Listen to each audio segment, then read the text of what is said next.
Hello everyone, my name is Zenitsu and I'm back with another Digimon deck profile video. So today I'm going to be taking a look at EX03, and EX3 has lots of new and powerful tools for us to build and iterate on some new and existing decks. And today's deck isn't necessarily going to be utilizing any EX3 cards in particular, but it is a pretty fun and decent strategy that's pretty simple and easy to understand, and for the most part this deck is pretty affordable, making it a really good ease of access point into the card game. So the deck is going to be Purple Rush. So Purple Rush is basically a Rookie Rush style of deck where we're trying to just take advantage of what Purple has to be as aggressive as we possibly can. A lot of our Digimon aren't necessarily going to be digivolving past level 4, so to make up for this, we do have some really good consistency cards that we want to use, and we do have lots of recursion for the fact that our Digimon are going to be dying, and we have ways to be able to bring them back to try to gain as much value and benefit off of them as we possibly can. So with all that said and done, let's just dive right into the deck profile. Starting off with the Digitama, I'm going to be running 4 copies of DemiMeramon. If you don't necessarily have the availability of DemiMeramon or can't afford one, then you could always just use a generic DP boosting Digitama to just try to help boost the overall DP of our Digimon, increasing their overall survival rate. But DemiMeramon is just the preferred egg because it's helping not only just dig through our deck, but set up our trash with specific cards that we want and need in there. And then the 5th Digi-Egg, it could really be anything you want it to be if you even want to run a 5th Digi-Egg. I'm going to be running 1 copy of Pagumon because it's just a really good DP booster that's also helping us discard cards, so that way we could put them in the trash and get them into the trash for our recursion style of abilities. Next, as far as the rookies go, I'm going to be running 4 copies of DemiDevimon. So this is the BT2 version of DemiDevimon, and even though this card doesn't have any abilities at all, his stat lines are actually pretty decent, being a level 3 that's 2 to hard play and 3000 DP. The 3000 DP actually does matter because a lot of level 3 Digimon only have 2000 DP, so he has a slightly higher chance of survival, while also being one of the cheapest level 3s that we could hard play. Next, I'm going to be running 4 copies of Candlemon. So Candlemon is in the deck for the exact same reasons as DemiDevimon, just a really good value-efficient vanilla rookie card. Next, I'm going to be running 4 copies of Tapirmon. So Tapirmon is just a pretty decent card to help us be as aggressive as we possibly can and reward us with some card draw when the card eventually does get deleted. This also is pretty good to combo with our DemiMeramon as a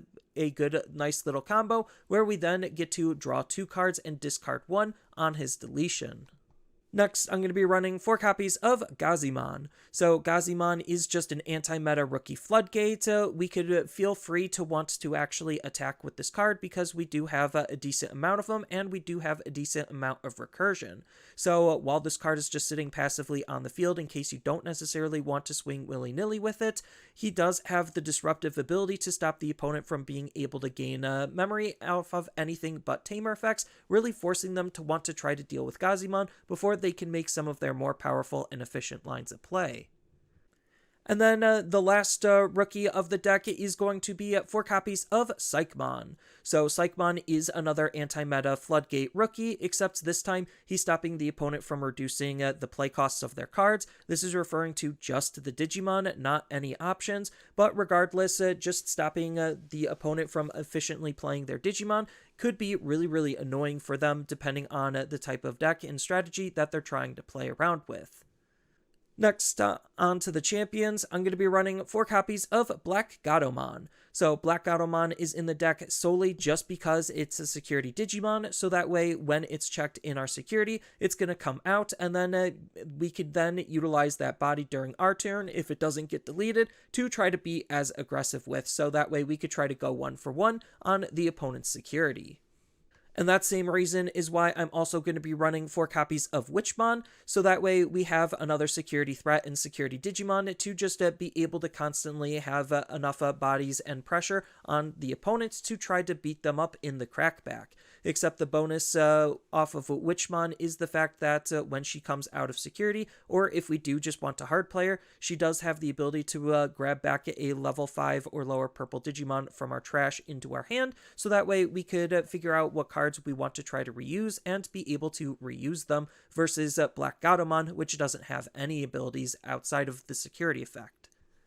Next, I'm going to be running 4 copies of Ginkakumon Promote. So Ginkakumon Promote is just the rusher of the deck. He has a lot of different ways on how we could utilize the card. Ideally, we're not even going to care about his on-play ability at all. We just like the fact that he has rush, so that way we could try to be as aggressive with this card as we possibly can, basically getting around to the fact that when you hard play a card, you won't be able to swing right away with. If we have enough memory, we could play something like a 2-drop rookie, and then just go into a promote for 2, basically making promote only cost 4, and he could swing right away with, or off of some of our other Digimon, just the fact that he could evo for 1 on top of any level 4 adds extra usability to our level 4s, so that way we could figure out the best way to utilize the card, and he does have some pretty decent stats when it comes to a level 4, being at 6k, so that way he has, again, some slightly higher chance of survival when swinging into the opponent's security.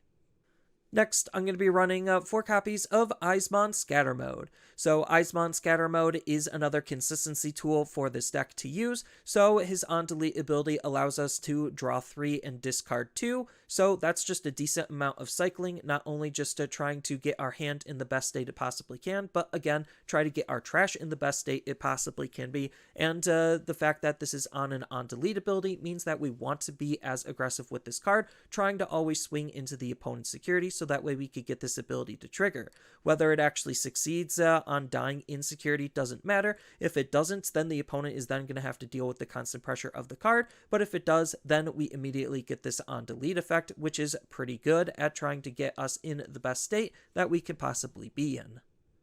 And then the last Digimon of the deck is going to be 1 copy of Eyesmon. So unfortunately this card is limited to 1, but it's still just a really good card when it comes out, just because it has a nice ability where when this card is discarded, as long as we have an Eyesmon Scatter Mode in our trash, then we could play him for free. So free value is good value. This combos nicely with Ginkakumon Promote, because then we could Digivolve the Promote for 1 on top of the free Eyesmon that we just got off of our Scatter Mode getting deleted and discarding this card. So it has a lot of good synergy in combo plays, on top of the fact that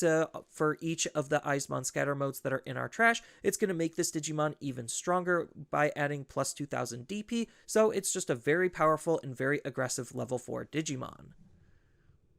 Next, on to the Tamers, I'm only going to be running 4 copies of Mimi. So Mimi is just a really hyper cheap and efficient tamer for us to use, just because she costs 2, on top of the fact that her all turns ability actually is pretty good at not only disrupting the opponent, but also making our cards cheaper as well to use, by allowing us to gain a memory whenever a player uses an option. And then speaking of our options, next I'm going to be running 4 copies of Night Raid. So Night Raid is just one of those recursion cards to allow us to try to use our level 3s as best as we possibly can, and reuse our level 3s by allowing us to be able to play one from our trash for free. Well, it's not really free because we had to pay the cost of the option, which with Mimi we could technically reduce to be able to make it as effective and efficient as we possibly can. Unfortunately, we won't get any of the on-play effects, but that's okay because none of our level 3s have on-play effects, with the security ability activating its main, making it a pretty decent security threat. Next, I'm going to be running 4 copies of Underworld's Call. So Underworld's Call is another recursion tool for us to use, similarly to Night Raid, except this time it's going to be targeting level 4 or lower Digimon instead of level 3 Digimon. We also do get its on-play abilities if it does have any, and this card also has the upside where if we want to discard it due to our discard-based effects, then we get to draw a card, essentially replacing itself, so that way we could try to have as healthy of a hand as we possibly can while cycling through our deck. then its security ability activates its main. So again, similarly to Night Raid, we're just using this card to be able to spawn our bodies out, and again, because it's an option, it has some nice combo plays with Mimi. And then the last option of the deck is going to be one copy of Calling from the Darkness. So Calling from the Darkness is another card that unfortunately is limited to one, but it's that good that we still want to use it even though we can only run one copy of it. So it's just a cheap, efficient card for us to use to grab back Digimon from our trash, so that way we could try to reuse them from our hand and try to put us again in the best possible position with our hand as we possibly can. The crazy thing about this card is that we don't necessarily have to delete a Digimon if we don't have one on the field, but even if we do have to delete a Digimon, we do have some pretty decent on-delete effects that we actually want to trigger, with its security ability adding it to our hand, so that way we could use whenever we feel like we need it. But when it comes to the overall game plan and gameplay of the deck, it is a pretty straightforward deck where we're just trying to aggress with our low-level Digimon as best as we possibly can, trying to get as much value out of them as we possibly can. So that's why we're running cards like DemiDevimon and Candlemon, just because their hard play cost of 2 makes them really efficient to use to not only try to choke and starve the opponent of their resources, putting them as low as we possibly can when we're passing the turn over to them, but being able to spawn bodies as efficient as them is usually a plus for being extra aggressive. And the other rookies of the deck are the ones that we're going to want to try to digivolve in raising, just because they're more expensive to hard play. Then when it comes to our level 4s, we're just trying to utilize the security Digimon as, well, security threats, so that way when the opponent is aggressing into us, we're going to be spawning bodies to aggress back into them, and ideally, or hopefully, we're going to end up winning that damage race because of that. Then, on top of that, the Digimon we're going to digivolve into intentionally, because we don't really want to try to digivolve into them, just because that's not necessarily the greatest play, taking away the abilities off of our other rookies. But regardless, Eyesmon Scatter Mode and Ginkakumon Promote are the ones we're actually trying to digivolve into to be able to aggress onto the opponent, because they have some pretty good stats and abilities of their own. So Eyesmon Scatter Mode, like I said before, is just a good card to try to chip, and then when he dies, he's just going to help with trying to draw some extra cards and setting up our trash. And then Promote just has some pretty decent stats and pretty decent combo play, just because of the different ways of evolving into him, just to add extra usability to the card. So we could try to, if we have enough memory, hard play a rookie that costs 2, and then digivolve it into Promote, get a card draw, and if we have enough memory to not pass the turn, we could then attack with the Promote right away because of the rush ability, even though we just played the DemiDevimon.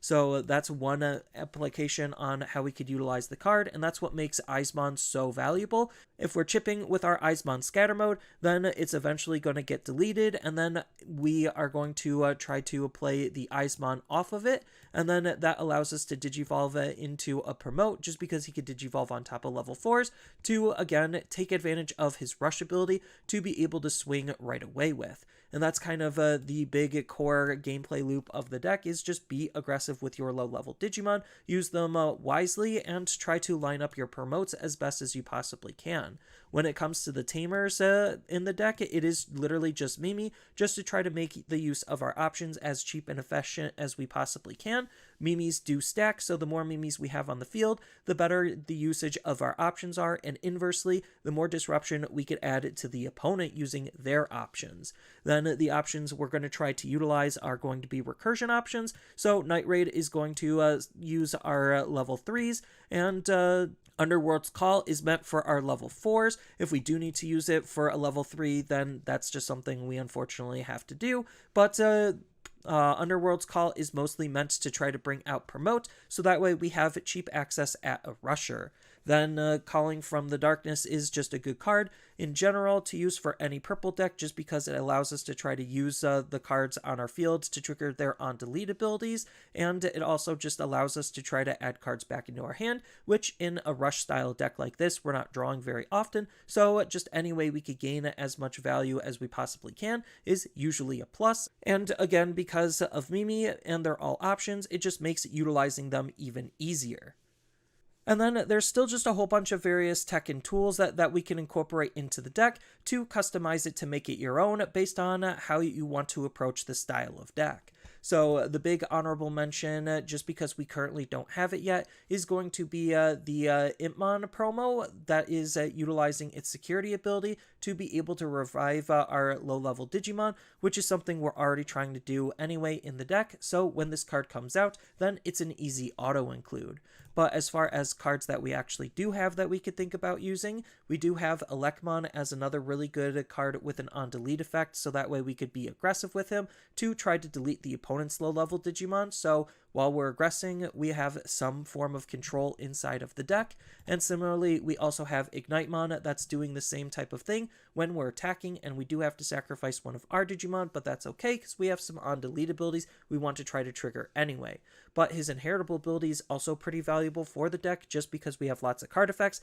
that want to spawn Digimon out, so Ignitemon will be gaining us some memory when we're doing so, whether it's from our security or utilizing our options. Then we do have some really good inheritable abilities if we're trying to focus a little bit more on some level 4s in the form of Gabumon for some added consistency and Tsukaimon for some added tempo. Then we do have a cute little Yu Amano and Bagra package that we could run. So Yu Amano is just another really good tamer to help us gain some value when cards go underneath him, and he allows us to try to use the cards that are underneath him to force Digicross to make playing our Digimon even cheaper, which is usually a pretty good thing. And the card we're going to try utilizing him with is going to be Troopmon, just because his ability actually does have some disruption for the opponent doing specific actions, on top of his on-delete ability of save being an ability to put himself underneath our Yu Amano. And then we do have Soundbirdmon as just another card to synergize with our Yu, not only being able to put himself underneath with his save ability, but his on-attack ability also lets us try to do so, and then we'll be able to get some extra card draw in. And then to round out the Troopmon package, we do have another Troopmon that helps us play our Troopmons, so it's trying to create a sticky body, so that way we're always going to have a Digimon on the field to utilize. Then, because we're playing some tamers, we also could think about running some hybrids, just because hybrids are really good at sneaking in some extra attacks, just because the opponent might not be expecting us to Digivolve on top of our tamers. Then, as far as some other really good cards that we could think about playing, we have Ogremon as a level 4 that can have security tech +1, so that way he could try to break as much security as quickly as we possibly can. And then if we do want to add a little bit of defense into the deck, we do have something like Vilemon or Devimon to be able to add the blocker ability to at least stop some of the opponent's aggression potentially. Then purple has some pretty decent tech options for us to utilize. So Darkness Claw is one of the few cards that purple has that has the ability to boost their DP, so that way we could have a higher rate of success when attacking into the opponent's security. On top of the fact that purple does have some pretty decent removal tech that we could lean into, all depending on what type of cards you're going to be removing or want to be removing. And then we do have a level 7 that we could run in the deck in the form of Death Xmon, just because he has an ability that reduces his overall play cost for each of the opponent's Digimon and Tamers, making it so that we don't actually need to Digivolve all the way up to be able to play a big body, and he's going to have some pretty powerful removal effects attached to him when we're actually able to play him.